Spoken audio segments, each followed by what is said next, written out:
এরপর প্রশ্ন হলো, অনেক ভিক্ষুক জিকির করতে করতে ভিক্ষা চেয়ে থাকেন, এই কাজটা ইসলামের দৃষ্টিতে জায়েজ আছে কিনা? খুব সুন্দর এবং দরকারি একটা প্রশ্ন।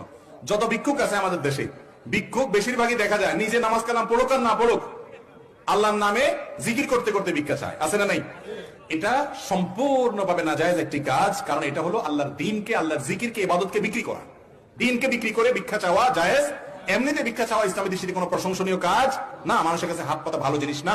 নবী করিম সাল্লাল্লাহু আলাইহি ওয়াসাল্লাম ভর্ৎসনা করেছেন ওই লোকদের যারা মানুষের কাছে হাত পাতে ভিক্ষা চায়, সেখানে আবার ভিক্ষা চাইতে চাইতে আল্লাহর নামে ভিক্ষা চাইবেন, এটা জায়েজ নাই। নবী করিম সাল্লাল্লাহু আলাইহি ওয়াসাল্লাম বলেছেন, আল্লাহর নামে, আল্লাহর দোহাই দিয়ে যদি কেউ কিছু চায়, সেটা শুধু জান্নাত চাইবে, মানুষের কাছে কোনো কিছু আল্লাহর দোহাই দিয়ে চাওয়া জায়েজ নাই। অন্য এক হাদিসে আছে, নবী করিম সাল্লাল্লাহু আলাইহি ওয়াসাল্লাম বলেছেন, আল্লাহর অভিশাপ, আল্লাহর লানত নাজিল হয় ওই ব্যক্তির উপরে যে ব্যক্তি আল্লাহর দোহাই দিয়ে মানুষের কাছে বিভিন্ন জিনিস চায়।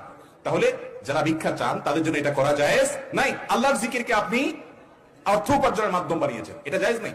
হ্যাঁ, কোন ভিক্ষুক যদি এভাবে আপনার কাছে চায় আল্লাহ জিকির করতে করতে, তাহলে আপনি আল্লাহর নামের সম্মানার্থে তাকে ফিরিয়ে দিবেন না, কিছু না কিছু তাকে দেওয়ার চেষ্টা করবেন।